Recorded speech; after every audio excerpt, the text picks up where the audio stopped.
नमस्कार। हमारा देश और पूरा विश्व आज कोविड-19 की चुनौती का सामना कर रहा है। कोविड-19 अभी खत्म नहीं हुआ है। ऐसे में हमारा फर्ज है कि हम सतर्क रहें। इसलिए जब तक दवाई नहीं तब तक कोई ढिलाई नहीं। कोरोना से बचाव के लिए जरूरी है नियमित रूप से हाथ धोना, मास्क पहनना और आपस में उचित दूरी बनाए रखना। याद रखिए, 2 गज दूरी मास्क है जरूरी। खांसी, बुखार या सांस लेने में कठिनाई होने पर हेल्पलाइन नंबर 1075 पर संपर्क करें।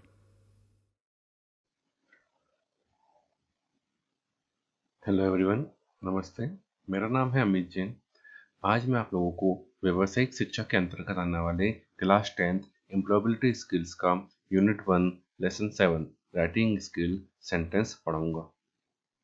इसी के साथ शुरू करते हैं। आज का हमारा पहला टॉपिक जो कि है पार्ट ऑफ सेंटेंस यानी कि वाक्य के भाग है।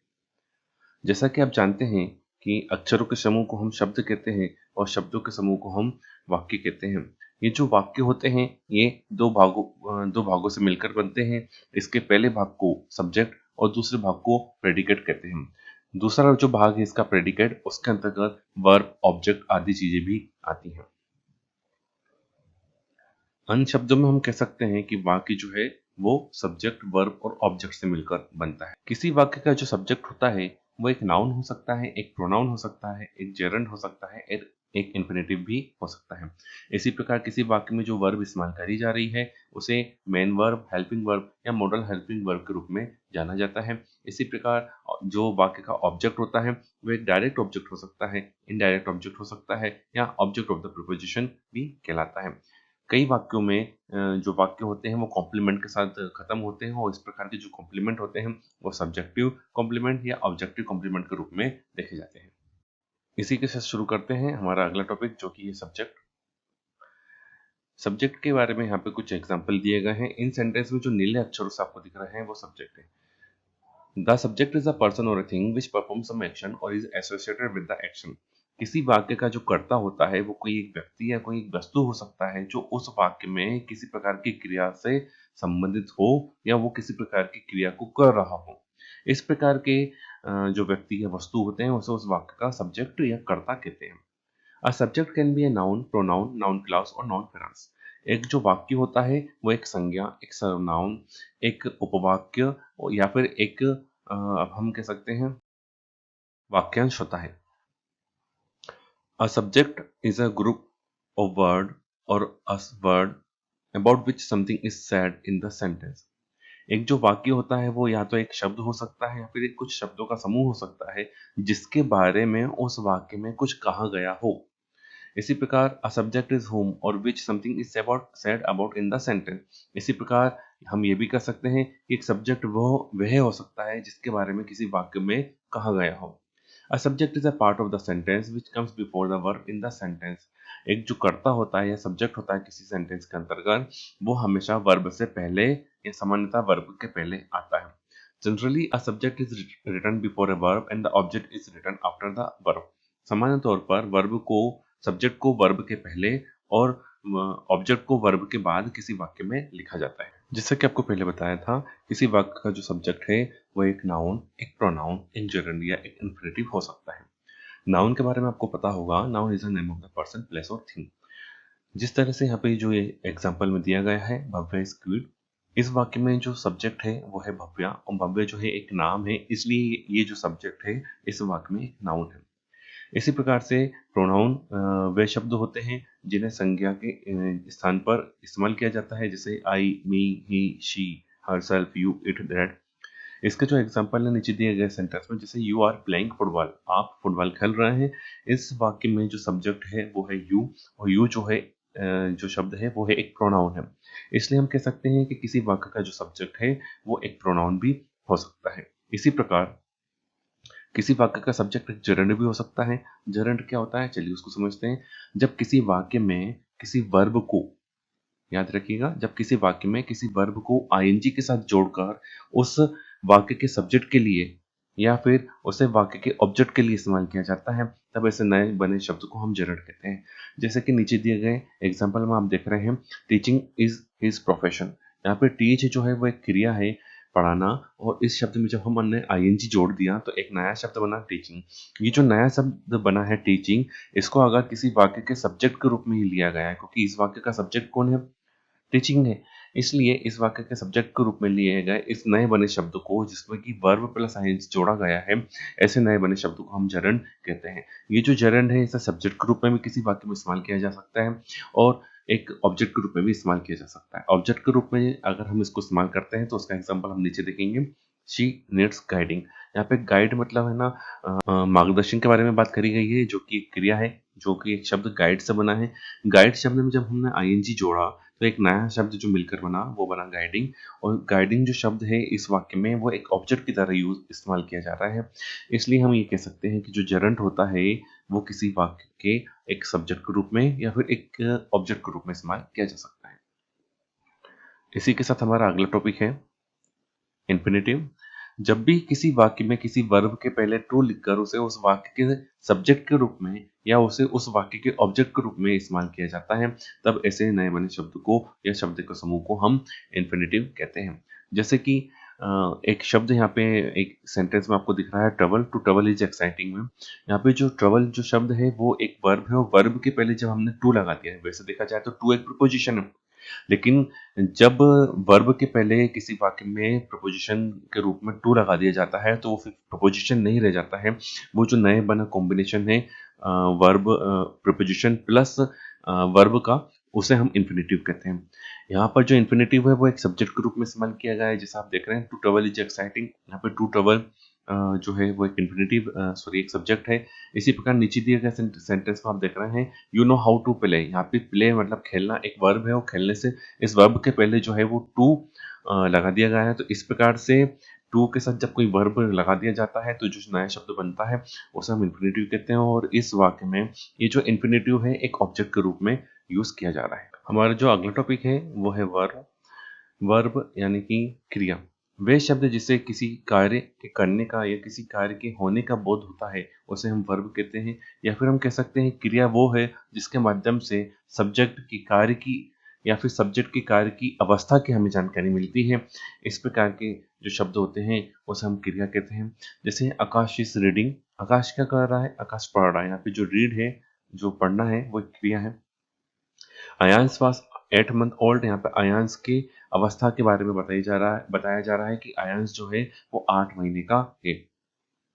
इसी प्रकार वर्ब जो होते हैं वो दो प्रकार के होते हैं, मेन वर्ब या प्रिंसिपल वर्ब या लेक्सिकल वर्ब। एक ही शब्द है, अलग अलग तरह से इनका इस्तेमाल किया जाता है।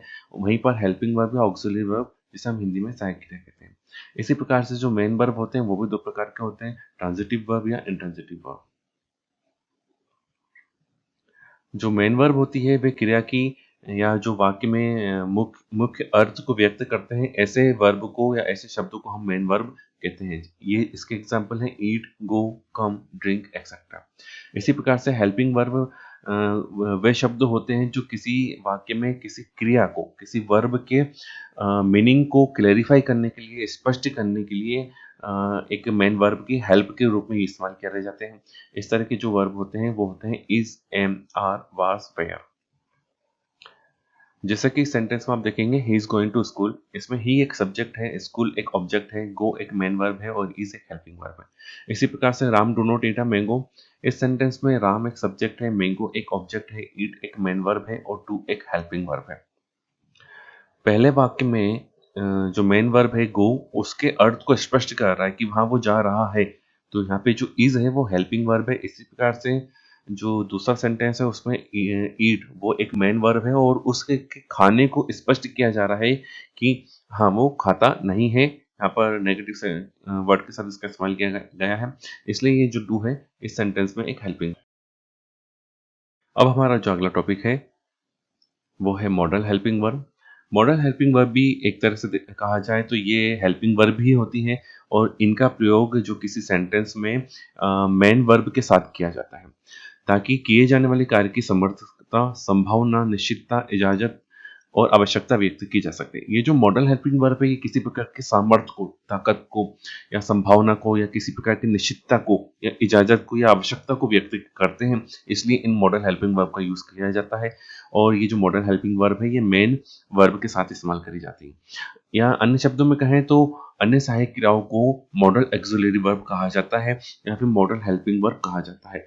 ये वाक्य में अपने सब्जेक्ट के लिए अपना जो मतलब रूप है या अपना जो मतलब स्ट्रक्चर है वो चेंज नहीं करते। इनका एग्जांपल है can, could, may, might, must, ought to, shall, should, will and would. यहाँ पे दी गई एग्जांपल में आप देख रहे हैं कि सब्जेक्ट जो है वो अलग अलग हो रहा है, डिफरेंट है। यहाँ पे I can write well, you can write well, he can write well, we can write well आदि सब्जेक्ट के चेंज होने पर भी यहाँ पे जो मॉडल वर्ब है जो कि है कैन, वो चेंज नहीं हो रहा है। और ये जो मॉडल वर्ब है राइट नामक वर्ब के साथ इस्तेमाल किया जा रहा है। राइट यहाँ पे एक वर्ब है, लिखना एक क्रिया है। इस प्रकार से हमने देखा कि ये जो मॉडल वर्ब है वो हमेशा एक मेन वर्ब के साथ इस्तेमाल करी जाती है। हमारा जो तीसरा टॉपिक है वो है ऑब्जेक्ट यानी कि कारक, जो कि वाक्य का तीसरा भाग होता है। दिए गए एग्जांपल्स में हम नीले अक्षरों से जो देख रहे हैं वो वाक्य के ऑब्जेक्ट हैं। आमतौर पर कोई ऑब्जेक्ट जो होता है वो किसी वाक्य में वर्ब के बाद लिखा जाता है। जैसे फर्स्ट वाला सेंटेंस आप देखेंगे, the banana fell on the monkey. यहाँ पे फेल एक क्रिया है, गिरना एक क्रिया होती है। इस क्रिया के बाद जो लिखे गए शब्द या शब्दों का समूह है उसे हम ऑब्जेक्ट के रूप में देखते हैं। यहाँ पे द मंकी जो है वो ऑब्जेक्ट है इस वाक्य का। जिस प्रकार किसी सेंटेंस का सब्जेक्ट नाउन या प्रोनाउन हो सकता है, उसी प्रकार किसी सेंटेंस में कोई ऑब्जेक्ट भी नाउन या प्रोनाउन हो सकता है। नीचे वाले सेंटेंस में आप देखेंगे आई आस्क्ड हिम। आस्क मतलब पूछना एक क्रिया है और क्रिया के बाद ये जो शब्द आया हिम, ये एक ऑब्जेक्ट है इस वाक्य का। और ये जो हिम है ये एक प्रोनाउन है। इसी प्रकार से सोहन इज अ डॉक्टर, इस सेंटेंस में आप देखेंगे कि इज एक हेल्पिंग वर्ब हो। हेल्पिंग वर्ब के बाद आया गया ये जो शब्दों का समूह है आ और डॉक्टर, ये इस वाक्य का ऑब्जेक्ट है। यहाँ पे जो डॉक्टर है वो एक नाउन है। इस प्रकार से हम कह सकते हैं कि किसी वाक्य में कोई ऑब्जेक्ट जो होता है वो एक प्रोनाउन या एक नाउन भी हो सकता है। किसी वाक्य की क्रिया से अगर हम किसी वाक्य में ऐसे सवाल करें जैसे कहाँ, क्या, किसको, किसने, तो उससे हमें जो उत्तर मिलता है वही हमें वाक्य का ऑब्जेक्ट के रूप में देखा जाता है। ऑब्जेक्ट वे व्यक्ति या वस्तु हो सकते हैं जो किसी वाक्य की क्रिया से प्रभावित होते हैं। कई वाक्यों में ऑब्जेक्ट या सब्जेक्ट नहीं भी होते हैं और कई वाक्यों में ऑब्जेक्ट या सब्जेक्ट दोनों होते हैं। ऑब्जेक्ट जो है वो कई प्रकार के होते हैं, जैसे डायरेक्ट ऑब्जेक्ट, इनडायरेक्ट ऑब्जेक्ट और ऑब्जेक्ट ऑफ प्रोपोजिशन। चलिए इनको डिटेल में समझते हैं। हमारा जो पहला टॉपिक है ऑब्जेक्ट के अंतर्गत वो है डायरेक्ट ऑब्जेक्ट। डायरेक्ट ऑब्जेक्ट एक नाउन हो सकता है या फिर एक प्रोनाउन हो सकता है किसी वाक्य में, जो उस वाक्य की क्रिया की या उस वाक्य के वर्ब की एक्शन को प्राप्त करता हो, उसे हम डायरेक्ट ऑब्जेक्ट कहते हैं। इसी प्रकार से एक जो डायरेक्ट ऑब्जेक्ट होता है वो हमेशा वाक्य की वर्ब से अगर उससे सवाल पूछा जाए जैसे क्या या जिसे, तो उससे हमें जो उत्तर मिलता है उसे हम डायरेक्ट ऑब्जेक्ट कहते हैं उस वाक्य का। ऊपर दिए गए एग्जाम्पल में आप देखेंगे माइक्स लव पिज्जा। माइक एक सब्जेक्ट है, लव्स क्रिया है, वर्ब है और पिज्जा एक यहाँ पर ऑब्जेक्ट है। अगर हम इस सेंटेंस में क्या सवाल करें उसकी क्रिया से कि माइक को क्या पसंद है, यहाँ पे लव मतलब पसंद है, पसंद जो एक क्रिया है, इस क्रिया से अगर सवाल किया जाए कि क्या पसंद है, तो इस सेंटेंस में हमें उत्तर मिलेगा कि पिज्जा पसंद है। तो हम ये कह सकते हैं कि इस वाक्य का जो ऑब्जेक्ट है वो है पिज्जा। इसी के साथ जो हमारा अगला टॉपिक है वो है इनडायरेक्ट ऑब्जेक्ट। इनडायरेक्ट ऑब्जेक्ट क्या होते हैं? In indirect object answers questions such as who or to whom or for whom. एक इनडायरेक्ट ऑब्जेक्ट किसी वाक्य में ऐसे प्रश्न का उत्तर देते हैं जैसे कौन या जैसे, इस प्रकार के। इसी प्रकार से as an indirect object is the recipient of the direct object. जो इनडायरेक्ट ऑब्जेक्ट होता है किसी वाक्य में वो डायरेक्ट ऑब्जेक्ट को प्राप्त करने वाला होता है किसी वाक्य के अंतर्गत। How do you find N indirect object in a sentence? आपको ये पता कैसे चलेगा कि किसी वाक्य में एक इनडायरेक्ट ऑब्जेक्ट है? ये पता लगाना बहुत ही आसान है। अगर आप किसी वाक्य में एक डायरेक्ट ऑब्जेक्ट का पता लगाएं सबसे पहले, तो उस डायरेक्ट ऑब्जेक्ट से अगर आप प्रश्न करते हैं कि वो डायरेक्ट ऑब्जेक्ट को किसने या कौन ने प्राप्त किया है, तो उसका हमें जो उत्तर मिलेगा वही हमारा इनडायरेक्ट ऑब्जेक्ट होगा। सामान्यतः जो इनडायरेक्ट ऑब्जेक्ट होता है किसी सेंटेंस में या किसी वाक्य में, वो हमेशा डायरेक्ट ऑब्जेक्ट से पहले ही हमें उस वाक्य में देखने को मिलता है। चलिए अब देखते हैं ऑब्जेक्ट का जो तीसरा पार्ट होता है जिसे हम ऑब्जेक्ट टू द प्रोपोजिशन कहते हैं। इससे ऑब्जेक्ट टू द प्रोपोजिशन क्यों कहा जाता है, चलिए इसको देखते हैं। पहले अपन जो शब्द है प्रोपोजिशन उसको समझते हैं। एक प्रोपोजिशन एक ऐसा शब्द होता है जो किसी वाक्य में दो चीजों के बीच का संबंध को व्यक्त करता हो। ऐसे शब्द जो होते हैं वो होते हैं ऑन या इन या आफ्टर या विथ या अंडर या टू या फिर फ्रॉम। जो ऑब्जेक्ट टू द प्रीपोजिशन या ऑब्जेक्ट ऑफ द प्रीपोजिशन होता है वो एक नाउन हो सकता है, एक प्रोनाउन हो सकता है, एक नाउन फ्रेज हो सकता है या एक क्लॉज हो सकता है। और ये जो नाउन प्रोनाउन नाउन फ्रेज या जो क्लॉज है वो हमेशा प्रीपोजिशन के बाद ही आते हैं किसी वाक्य के अंतर्गत। ये याद रखिएगा। एक ऑब्जेक्ट टू द प्रीपोजिशन जो है वो प्रीपोजिशन के बाद आता है और ऑब्जेक्ट टू द प्रीपोजिशन जो है वो प्रीपोजिशन के बाद एक नाउन, एक प्रोनाउन या एक नाउन फ्रेज या एक क्लॉज के रूप में आता है। The word or words after the preposition act as the object to the preposition. कोई शब्द या कोई शब्दों का समूह किसी वाक्य में जब प्रीपोजिशन के बाद आता है तो उसे हम ऑब्जेक्ट टू द प्रीपोजिशन कह सकते हैं। जैसे दिए गए एग्जांपल में आप देखेंगे लिसा इज फ्रॉम आयरलैंड, यहाँ पे नील अक्षरों से जो बताया जा रहा है वो ऑब्जेक्ट टू द प्रीपोजिशन है। और जहाँ इससे जस्ट पहले वाले जो ऑरेंज कलर के अक्षरों से आपको दिख रहा है वो यहाँ पर प्रीपोजिशन है। इस प्रकार से ये जो प्रीपोजिशन है क्योंकि एक ऑब्जेक्ट से रिलेटेड है इसलिए हम इस ऑब्जेक्ट को कहेंगे ऑब्जेक्ट टू द प्रीपोजिशन, क्योंकि यहाँ पे ये जो प्रीपोजिशन है उस ऑब्जेक्ट को क्लेरिफाई या डिफाइन कर रहा है। जैसे लिसा इज फ्रॉम आयरलैंड, लिसा कहाँ से, आयरलैंड से। ऑब्जेक्ट क्या है सेंटेंस में, आयरलैंड, और प्रीपोजिशन क्या है, फ्रॉम। तो लिसा के बारे में ये बताया जा रहा है कि वो आयरलैंड से है, इसलिए यहाँ पे ये जो शब्दों का समूह है या फिर शब्द है किसी प्रीपोजिशन के बाद उसे हम ऑब्जेक्ट टू द प्रीपोजिशन कहेंगे। जैसे कि मैंने आपको बताया कि जो ऑब्जेक्ट है वो एक नाउन या प्रोनाउन हो सकता है। जैसे आप यहाँ पे देख रहे हैं आयरलैंड एक नाउन है, बेंगलोर एक नाउन है, वहीं पर व्हाट शी सेज एक क्लॉज है। यहाँ पर the teacher was studying with him, इस वाक्य में हिम एक प्रोनाउन है। इस प्रकार से जो ऑब्जेक्ट टू द प्रीपोजिशन है वो एक नाउन या प्रोनाउन आदि हो सकते हैं। इसी के साथ शुरू करते हैं हमारा अगला टॉपिक। अभी तक हमने पढ़ा कि वाक्य के कितने भाग होते हैं। अब हम देखने जा रहे हैं वाक्य के कितने प्रकार होते हैं। आमतौर पर जो वाक्य होते हैं उनके प्रकार के रूप में उनको मतलब कई आधारों पर उनको बांटा गया है। उद्देश्य के आधार पर जो वाक्य होते हैं वो declarative sentence, interrogative sentence, exclamatory sentence, imperative sentence या ऑपरेटिव सेंटेंस होते हैं। स्ट्रक्चर के आधार पर जो वाक्य होते हैं वो होते हैं simple sentence, compound sentence, complex sentence और कंपाउंड कॉम्प्लेक्स सेंटेंस। और वॉइसेस के आधार पर जो वाक्य होते हैं वो होते हैं एक्टिव वॉइस और पैसिव वॉइस। यहाँ पर इंग्लिश ग्रामर में एक्टिव वॉइस और पैसिव वॉइस का मुख्यतः इस्तेमाल किया जाता है। इसके अलावा मिडिल वॉइस भी कई जगह पर इस्तेमाल करी जाती है और अन्य भाषाओं में जो वॉइसेस होती है वो कई प्रकार की होती है जिन्हें अदर वॉइसेस की कैटेगरी में रखा जाता है। चलिए अब देखते हैं वाक्य को उनके उद्देश्यों के आधार पर क्या क्या होते हैं।